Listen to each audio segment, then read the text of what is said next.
In 1980, turning Japanese made the Vapors international stars.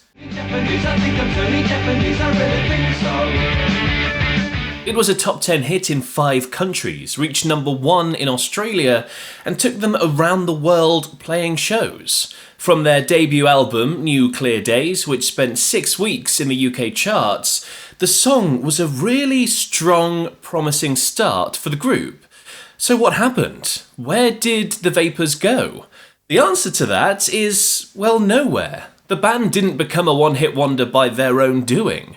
Fans today will be quick to point out that there are far better songs across their discography than Turning Japanese. And it's true. It's not often that a one-hit wonder band could produce multiple songs of the same, if not better quality than their breakthrough.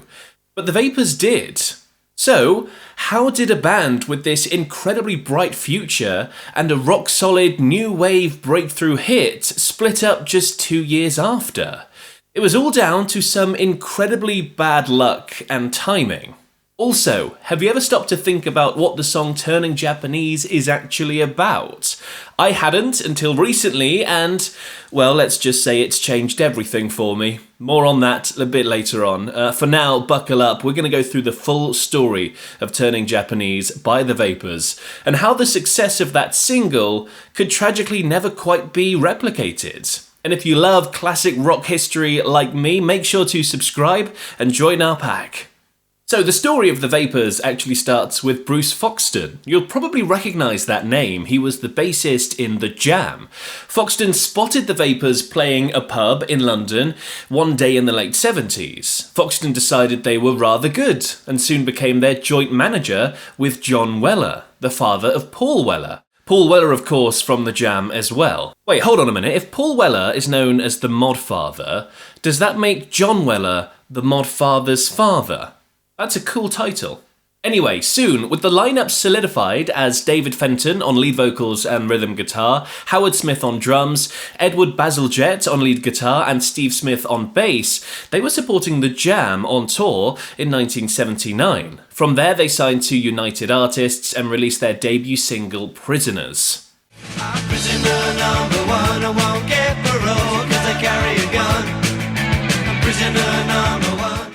Now that song didn't really make an impact. It wouldn't be until they released their second single, Turning Japanese, that things started going somewhere for the Vapors. No sex, no drugs, no wine, no women, no fun, no sin, no... Dave Fenton wrote the song in 1978 in a flat in Guildford.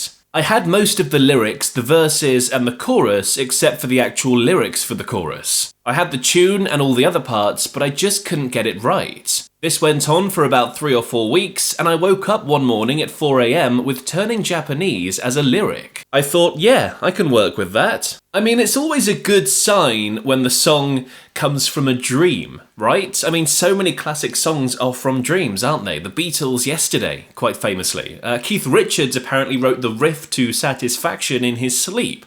I've made a video about that, actually. You can click over there for that one up in the corner. From there, though, the song was taken into the studio, where it got tweaked about for a bit. For example, that Asian-inspired motif from the intro of the song.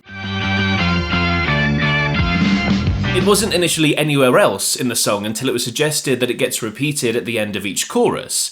Little tweaks like that kept happening, but of course, the bulk of the song was already written by Fenton. And what a song it is. It's important to mention here, though, that the original demos for the song were recorded in '78, while the band was still in its original lineup. It's actually rumoured that the previous guitar player, Rob Kemp, had written one of the dominant guitar riffs in that song, but he was left out of the credits because of a falling out. That's all rumour, though, not confirmed. Now, when they signed to United Artists, the lineup had changed significantly, with only Fenton remaining from the original formation. Joining him, of course, were Howard Smith, Edward Bazalgette, and Steve Smith. Anyway, back to the song. Like I mentioned earlier, once I stopped to think about the lyrics in this song, it changed the way I think about it. Now, when I hear this song, I think back to 2007 playing Guitar Hero Rock the 80s. What a brilliant game that was. I would happily sing along to this song, strumming away on Guitar Hero, having no idea what the lyrics were about. I thought it was just a catchy, nonsense, new wave tune. But no, it turns out it's known to be about self-pleasuring. I mean, let's look at the lyrics. I got your picture, I got your picture. I'd like 1,000,000 of you all around my cell. I want the doctor to take a picture so I can look at you from inside as well. Yeah, I mean, now that you know, it all sort of makes sense, doesn't it? However, early on, Fenton always denied that the song was about that. Turning Japanese is all the cliches about angst and youth and turning into something you didn't expect to. Yeah, so Dave always insisted the song wasn't supposed to be dirty. It was supposed to be just a post-breakup song where your thoughts and emotions are all over the place and you're turning into someone else. A lot of people made a bizarre connection that the song could be called Turning Japanese because of the face one would make when, well, you know, I'm not even going to finish that thought because, well, to me that is just ludicrous and probably very racist, right? It could have been turning Portuguese, Lebanese, anything that fit with that phrase. It had nothing to do with the Japanese. Apparently this rumour that the song was about, you know, only began when the band were touring in America. That happened when we went to America. For some reason they thought it was an English phrase for masturbation. I thought that was quite interesting and it made people talk about the song and created more interest. So it didn't hurt, I don't think, but that wasn't the intention. It was just a love song. You know what, I'm going to give Dave the benefit of the doubt here and conclude that it's an innocent song about a breakup. Maybe it's just a case of unfortunately placed lyrics combined with some dirty interpretation. But I, for one, am going to go with Dave on this, simply for my own sanity, so I can continue listening to the song without being confused and disgusted. And I suggest you do the same. What we do know for sure, though, is that musically, this song carved out something really special. It's an exceptional example of 80s pop new wave, crisp guitar lines, edgy punk-fueled intensity, plus a killer solo.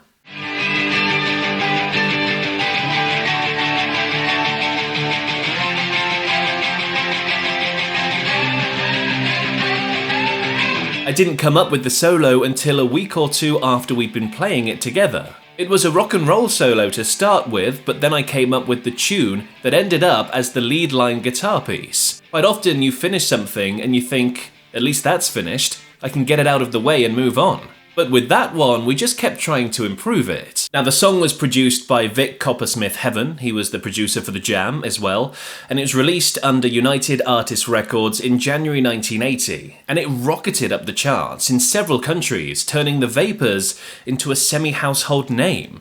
By February of that year, they were playing the BBC's Top of the Pops, and things were looking, well, splendid for the band. From there, however, a series of unfortunate events would eventually lead to their downfall. Because shortly after the release of Turning Japanese, the label was bought and taken over by EMI. Now you might think that sounds like a great thing. For big established groups, maybe. But for a smaller group who had only just signed on, well, not so much. Everyone that signed us up all got made redundant when they took over. Effectively, we lost our record deal because nobody liked us. They were all too bothered about Duran Duran and all the other artists they had signed. So because of this, a small band like The Vapors would receive far less attention and far less investment. This was evident after the release of their follow-up single, News at 10, a song that had the quality and every right to be just as big as Turning Japanese. The time comes I disagree with your policy. In fact, many critics would call this song the best on their debut album, way above Turning Japanese. But because of all the chaos in their record label being bought out, legend has it that their new A&R man wasn't even aware that the single had been released. Which just goes to show how the band were being treated there. As well as this, their managers, Bruce Foxton and John Weller, were forced to step away from the Vapors because of their commitment to the Jam, who were dominating at that time. So the band was left with no one in charge, which of course is not great. That's not the end of the bad luck though. While News at 10 didn't do nearly as well as Turning Japanese, it did well enough to earn them a spot on Top of the Pops again.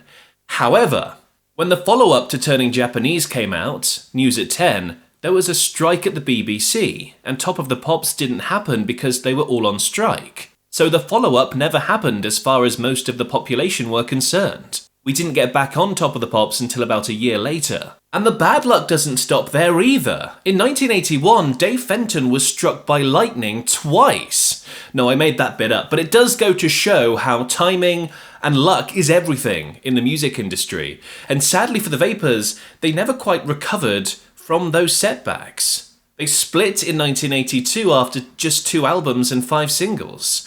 They did reform in 2016, however, with a smattering of live shows. In 2020, they released their 3rd album, only 39 years after their 2nd. That's mind-blowing, isn't it?